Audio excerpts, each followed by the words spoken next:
तो बुलेटिन की शुरुआत सीएम योगी आदित्यनाथ के एक्शन अवतार के साथ मंडल मुख्यालयों का दौरा पूरे कर चुके मुख्यमंत्री योगी आदित्यनाथ अब जिलों की ओर रुख करेंगे। इसी को देखते हुए सीएम योगी आज गोरखपुर के दौरे पर हैं। सीएम आज शाम 5 बजे जंगल कौड़िया के रसूलपुर चकिया में निर्माणाधीन राजकीय महाविद्यालय और स्टेडियम का निरीक्षण करेंगे। उसके बाद सीएम जंगल कौड़िया और चरगवा के गोद लिए सीएचसी की व्यवस्था का निरीक्षण भी करते नजर आएंगे। सीएम योगी बुधवार से यानी कि कल से 2 दिवसीय वाराणसी के दौरे पर भी रहने वाले हैं। यहां वो ऑक्सीजन प्लांट का उद्घाटन करेंगे। आपको बता दें कि सीएम योगी आज बलिया भी जाने वाले थे, लेकिन खराब मौसम और बारिश होने के कारण उनका बलिया का दौरा फिलहाल के लिए रद्द हो गया है। इस खबर पर ज्यादा जानकारी के लिए सुभाष हमारे साथ गोरखपुर से लाइव जुड़ चुके हैं। सुभाष, क्या कुछ अपडेट है आपके पास ग्राउंड जीरो से? जी पूरा आपको बता दूं कि मुख्यमंत्री योगी आदित्यनाथ 1 बजे गोरखनाथ मंदिर में प्रस्थान किया उन्होंने, और आपको बता दें कि काफी बारिश होने की वजह से और मौसम खराब होने की वजह से उनके जो 3 पार्क प्रोग्राम थे गोरखपुर में, उसमें काफी तब्दीली आई है। वो 3 बजे निकलने वाले थे जंगल कौड़िया के रसूलपुर चकिया में निर्माणाधीन राजकीय महाविद्यालय व स्टेडियम का निरीक्षण करने, और भटहट के ग्राम पंचायत अवरोली में भी वो उनको जाना था, और सीएचसी जंगल कौड़िया के साथ साथ चरगावा सीएचसी का भी निरीक्षण करना था। लेकिन प्रोग्राम में तब्दीली आ गई क्योंकि बारिश हो रही थी। तो अभी वो ठीक थोड़ी देर पहले उन्होंने जो है सीएचसी जंगल कौड़िया की तरफ रुख किया है, और सीएचसी जंगल कौड़िया में वो अभी निरीक्षण कर रहे हैं। अब से थोड़ी देर में वो जंगल कौड़िया से के रसूलपुर चकिया में निर्माणाधीन राजकीय महाविद्यालय व स्टेडियम का निरीक्षण करेंगे, और उम्मीद है कि भटहट के ग्राम पंचायत अहिरौली में भी जाने की पूरी संभावना है। जी पूजा। बिल्कुल सुभाष, सबसे बड़ी बात यह है कि पहले मंडलों का दौरा सीएम योगी आदित्यनाथ ने किया था, अब मंडल से जिलों की बारी है और जिलों का आगाज गोरखपुर से ही हो रहा है। तो ऐसे में क्या डीएम से भी मुलाकात सीएम की इस दौरान होगी? उनसे कोई विस्तृत रिपोर्ट वगैरह मांगी है सीएम ने? जी सवाल फिर से दोहराएं तो। डीएम से मुलाकात हो सकती है क्या सुभाष सीएम की, और इस दौरान क्या कोई विशेष रिपोर्ट मांगी है सीएम ने? जी बिल्कुल, देखिए डीएम लगातार उनके संपर्क में रहते हैं, क्योंकि मुख्यमंत्री का गोरखपुर जो है हमेशा मॉनिटरिंग करते हैं। उनका गृह जनपद है, और लगातार जब मुख्यमंत्री आते हैं तो डीएम खुद मंदिर में मौजूद रहते हैं, और डीएम से जो भी प्रस्ताव हो लगातार लेते रहते हैं। आपको बता दें कि अब यहाँ से उम्मीद है कि कल वो जो है बलिया के लिए प्रस्थान करेंगे, उसके बाद बनारस भी जाएंगे। आज शाम को ये जो कार्यक्रम है इनका सीएचसी जंगल कौड़िया और भटहट के ग्राम पंचायत अवरोली और जंगल कौड़िया में निर्माणाधीन राजकीय महाविद्यालय स्टेडियम का निरीक्षण करने के बाद वापस मंदिर में आएंगे, और मंदिर में रात्रि विश्राम करने के बाद कल का उनका आगे का प्रोग्राम चला होगा। ठीक है, बहुत बहुत शुक्रिया सुभाष हमारे साथ जुड़ने के लिए, अहम जानकारी ग्राउंड जीरो से साझा करने के लिए। अपना बहुत ख्याल रखिए। खबरों में आगे बढ़ते हुए आपको बताते हैं कि उत्तर प्रदेश शिक्षक पात्रता परीक्षा पास 21 लाख से ज्यादा अभ्यर्थियों के लिए बड़ी खुशखबरी है। मुख्यमंत्री योगी आदित्यनाथ ने केंद्र के ही तर्ज पर यूपी टीईटी के प्रमाण पत्र की आजीवन वैधता कर दी है। उन्होंने समीक्षा बैठक के दौरान निर्देशित किया कि भारत सरकार के दिशा निर्देश के अनुसार यूपी टीईटी का प्रमाण पत्र को आजीवन वैधता प्रदान की जाए।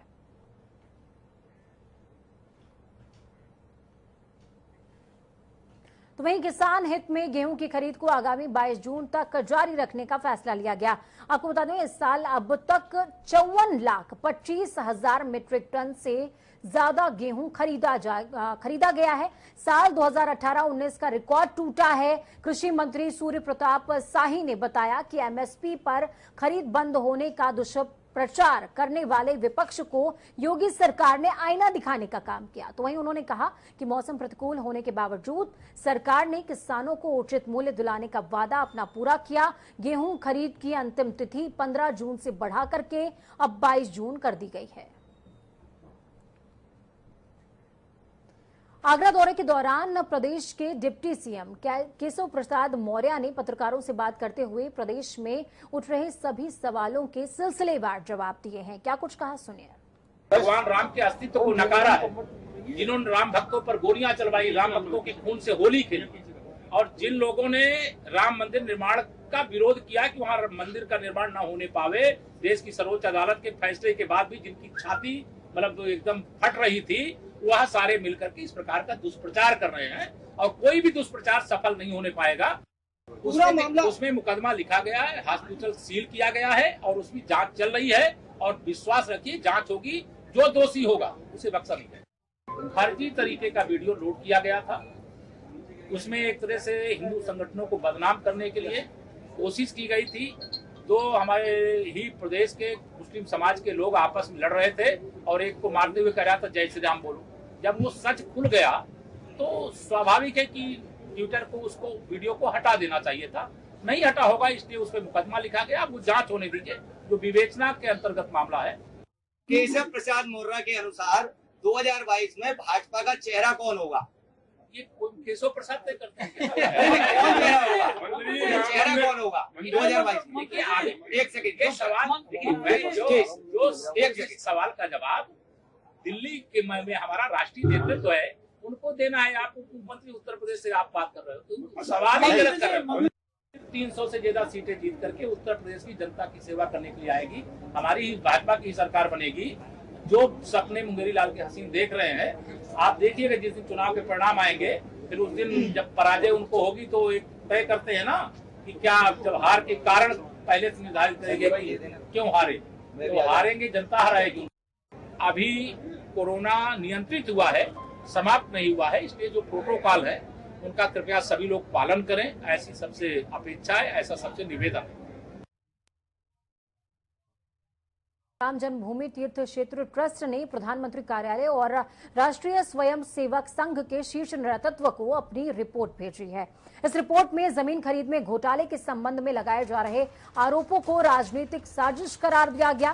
ट्रस्ट से जुड़े सूत्रों ने बताया कि एक दिन पहले राम मंदिर निर्माण समिति के चेयरमैन नृपेंद्र मिश्रा के सामने भी इस विवाद के बारे में विस्तार से पक्ष रखा गया है। ट्रस्ट की ओर से अपनी रिपोर्ट में बताया गया है कि जमीन की खरीद में सभी नियमों का खास ध्यान रखा गया है।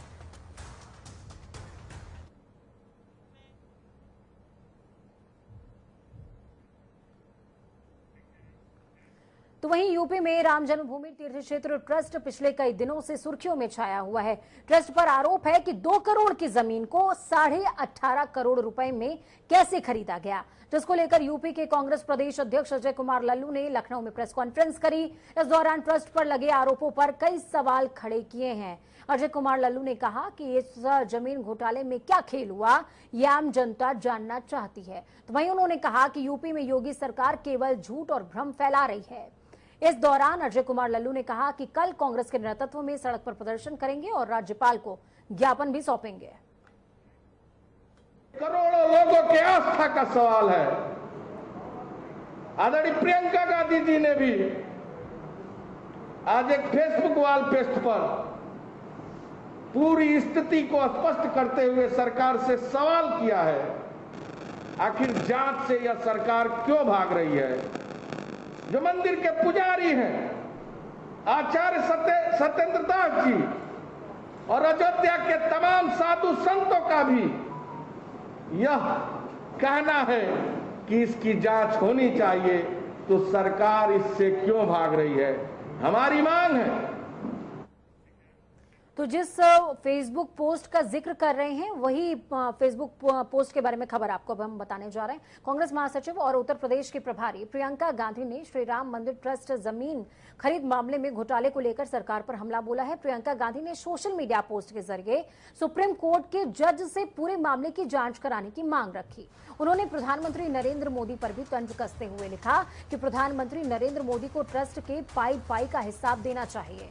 इसके अलावा उन्होंने लिखा कि खबरों के हिसाब से श्री राम मंदिर निर्माण ट्रस्ट की ओर से एक जमीन की खरीदी में घपला हुआ है। ये जमीन मंदिर निर्माण के लिए नहीं है।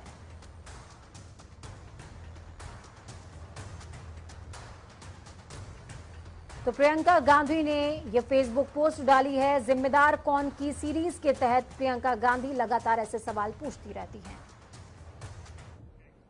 उत्तर प्रदेश में होने वाले विधानसभा चुनावों के मद्देनजर सपा अध्यक्ष अखिलेश यादव जुलाई से विधानसभा चुनावों के लिए कैंपेन की शुरुआत करने वाले हैं।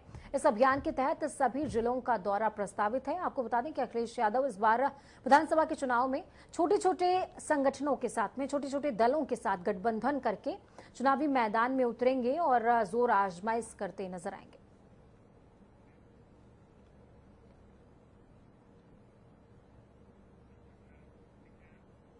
समाजवादी पार्टी के अध्यक्ष अखिलेश यादव से मुलाकात के बाद बसपा से बागी पूर्व विधायक अमरपाल शर्मा ने कहा, प्रदेश में हाहाकार मचा हुआ है और हर कोई सोचने पर मजबूर। तो वहीं उन्होंने अखिलेश यादव की जमकर तारीफ करी है, पुलिंदे बांध दिए तारीफों के। उन्होंने कहा कि अखिलेश यादव ही प्रदेश का विकास कर सकते हैं।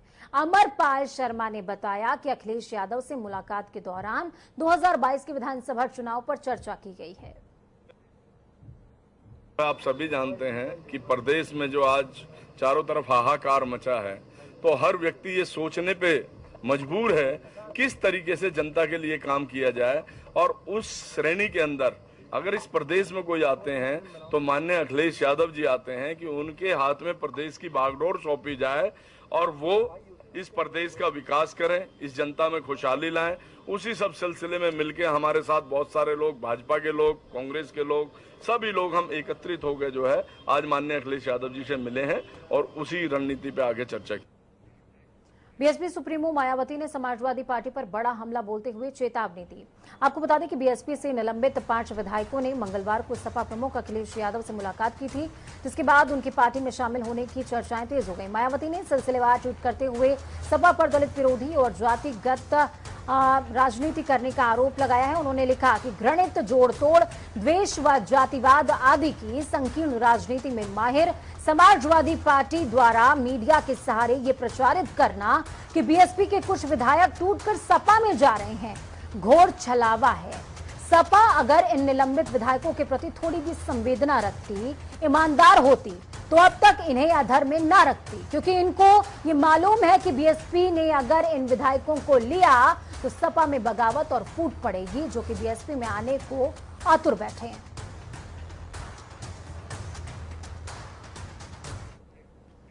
बीजेपी सरकार की बेटी बचाओ बेटी पढ़ाओ की नीति को आगे बढ़ाने के लिए उत्तर प्रदेश के मुख्यमंत्री योगी आदित्यनाथ ने एक और बड़ी घोषणा कर दी।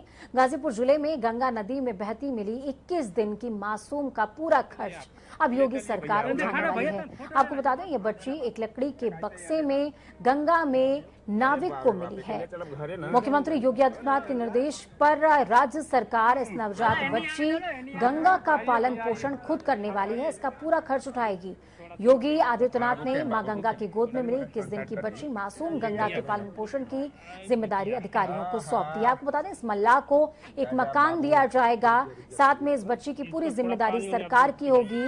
और सबसे बड़ी बात जो इस दौरान देखने को मिली है वो ये कि लगातार सूबे में योगी आदित्यनाथ मुख्यमंत्री की संवेदनशीलता भी इन छोटे छोटे इंसिडेंट्स के जरिए देखने को मिलती है। झांसी में मौरानीपुर में गोलीकांड का मामला सामने आया। गोलीकांड में 2 लोगों को गोली लगी थी।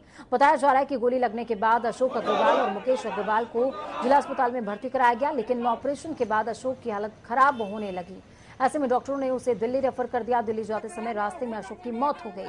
ऐसे में स्थानीय लोगों में पुलिस और आरोपियों के विरुद्ध काफी गुस्सा है, रोष है।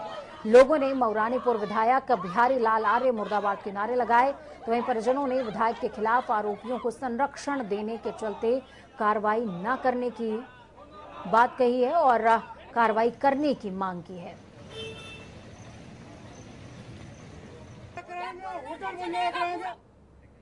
गाजियाबाद में हुई मुस्लिम बुजुर्ग की पिटाई को लेकर सियासी बवाल खड़ा हो गया। सीएम योगी ने राहुल गांधी के ट्वीट पर पलटवार किया, तो वहीं इस मामले में अब ट्विटर पर भी मुकदमा दर्ज हो गया। ये खास रिपोर्ट देखिए।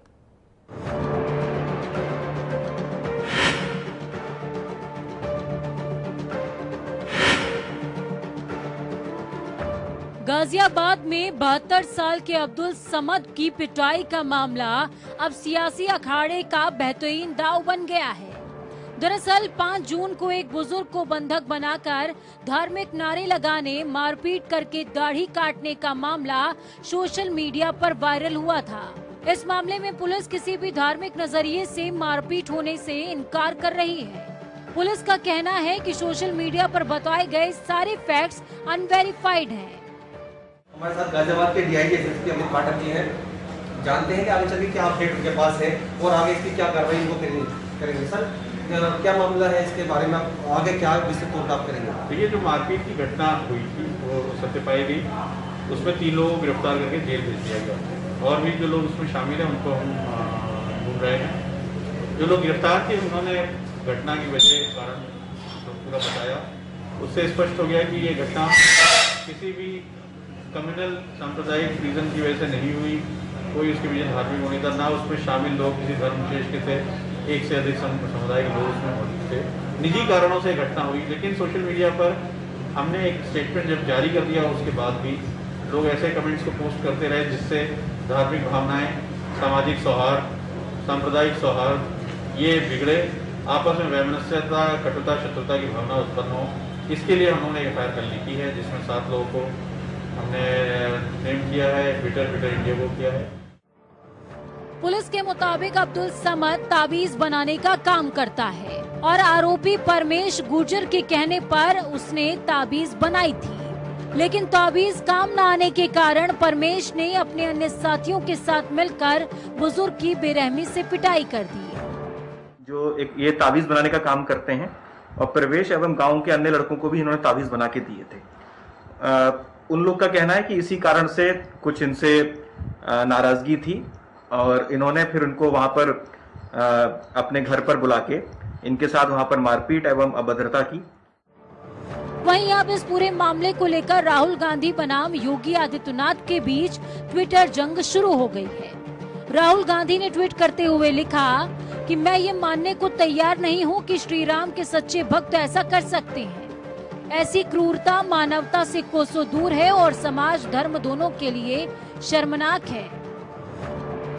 राहुल गांधी के इस ट्वीट पर पलटवार करते हुए सीएम योगी आदित्यनाथ ने लिखा कि प्रभु श्री राम की पहली सीख है सत्य बोलना, जो आपने कभी जीवन में किया ही नहीं। शर्म आनी चाहिए कि पुलिस की ओर से सच्चाई बताने के बाद भी आप समाज में जहर फैलाने में लगे हैं। सत्ता के लालच में मानवता को शर्मसार कर रहे हैं। उत्तर प्रदेश की जनता को अपमानित करना, उन्हें बदनाम करना छोड़ दें। सीएम को राहुल गांधी पर हमला करने का ये मौका गाजियाबाद पुलिस के जांच के बाद मिला, क्योंकि पुलिस ने बिल्कुल स्पष्ट कर दिया कि इस मामले में कोई भी हिंदू पहलू उजागर नहीं हुआ है। पुलिस ने इस पूरे मामले में ट्विटर सहित 9 लोगों के खिलाफ धार्मिक भावनाएं भड़काने से संबंधित धाराओं में मामला दर्ज कर लिया है। इन पर आरोप है कि सभी ने गलत सूचना को बिना सत्यापित किए प्रसारित करने का काम किया। आपको बता दें कि ट्विटर पर पहली बार किसी पुलिस स्टेशन में एफआईआर दर्ज हुई है। तो वहीं केंद्रीय कानून मंत्री रविशंकर प्रसाद ने माइक्रो ब्लॉगिंग प्लेटफॉर्म कू पर कई पोस्ट करते हुए सोशल मीडिया साइट ट्विटर पर कई सवाल खड़े कर दिए हैं और कहा कि कई मौके दिए जाने के बाद भी ये दिशा निर्देशों का पालन करने में विफल रही है। ट्विटर को कई मौके दिए गए, लेकिन उसने जानबूझकर इनका पालन नहीं किया। बात बिल्कुल स्पष्ट है और दो टूक भी। अगर इसी तरह सोशल मीडिया के प्लेटफॉर्म पर सांप्रदायिकता को बढ़ावा देने वाले मैसेजेस फॉरवर्ड होते रहे तो आने वाले दिनों में हमें इसके बुरे अंजाम भुगतने पड़ सकते हैं। जनता टीवी के लिए गाजियाबाद से हैदर अली और डेस्क से विशाल त्रिपाठी की रिपोर्ट।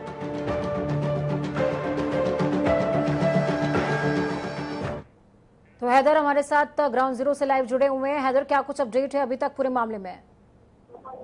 देखिए पूजा, अगर बताया जाए कि इस मामले को लेकर जितना सतर्कता बरती जा रही थी, और कहीं ना कहीं मैं आपको एक बात बताना चाहता हूं कि लोनी देहात क्षेत्र जो है वहां पर दोनों संप्रदाय के लोग रहते हैं और कहीं ना कहीं देहात के अंदर पुलिस प्रशासन ने जो ये काम किया है, बहुत जल्दी काबू किया है। इस वीडियो को लेकर जो कार्रवाई की गई है, मैं आपको एक चीज और बता देता हूँ।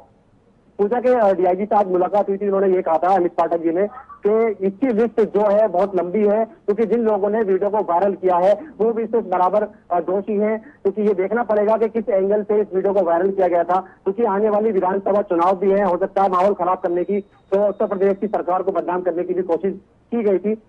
हालांकि पुलिस दोनों एंगल से जांच कर रही है, बता रही है कि जितना भी ये सब हुआ है उसके अलावा भी जितने भी एफआईआर के अंदर भी 9 नाम है, जिसमें 2 महिलाएं हैं और 5 पुरुष हैं, और इसके अलावा ट्विटर के जो इंचार्ज हैं उनका है, ट्विटर कंपनी का है। इसके अलावा ये बता रहे हैं, डीआईजी साहब ने बताया कि इससे आगे भी लिस्ट और बढ़ सकती है, क्योंकि जिन लोगों ने सोशल मीडिया पर ये जहर फैलाया है और कहीं ना कहीं इसको मिसगाइड करने के लिए मॉब लिस्टिंग का नाम दिया गया, कहीं ना कहीं जय श्री राम के नारे की बात कही गई, जो कि इसमें वीडियो में नहीं था।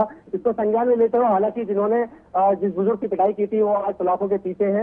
उसमें कुछ एक आध है जो अभी पुलिस की पकड़ के बाहर है, पुलिस बाकायदा उसकी दबिश दे रही है उसको पकड़ने के लिए। लेकिन गाजियाबाद क्षेत्र के अंदर अगर इस तरीके का मामला ऐसा उठेगा, अगर ये वीडियो ज्यादा लंबी चलती तो वो कहीं ना कहीं विवाद हो जाता बड़ा। ठीक है, बहुत बहुत शुक्रिया हमारे साथ जुड़ने के लिए हैदर, अहम जानकारी साझा करने के लिए। तो वहीं एक बड़ी खबर सामने आ रही है इस वक्त की। आगरा और मथुरा को डिप्टी सीएम की बड़ी सौगात मिली है। आगरा और मथुरा को 483 करोड़ की 395 योजनाओं की सौगात मिली है। 216 करोड़ की योजनाओं का लोकार्पण हुआ है। 267 करोड़ की योजनाओं का शिलान्यास हुआ। लोक निर्माण, सेतु निर्माण की योजनाएं इसमें शामिल हैं। तो बेहद बड़ी और अहम जानकारी आपको बता रहे हैं इस वक्त की। आगरा और मथुरा दोनों को सरकार की सौगात। चुनाव से पहले सौगातों का लोकार्पण हुआ है, योजनाओं का लोकार्पण किया गया है। आगरा मथुरा को डिप्टी सीएम की सौगात मिली है। 483 करोड़ की 395 योजनाओं को हरी झंडी, 216 करोड़ की योजनाओं का लोकार्पण भी हुआ है।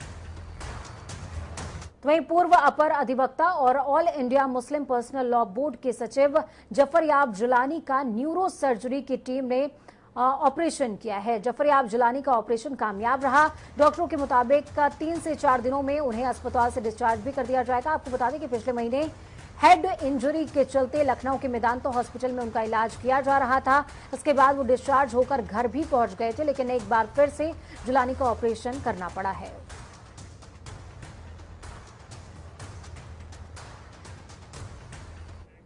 वक्त यहाँ पर छोटे से ब्रेक का है। ब्रेक के उस पार खबरों का सफर लगातार जारी। बने रहिए जनता टीवी के साथ, क्योंकि हमें आपकी ताकत, अपना और अपनों का बहुत ज्यादा ख्याल रखिए। नमस्कार।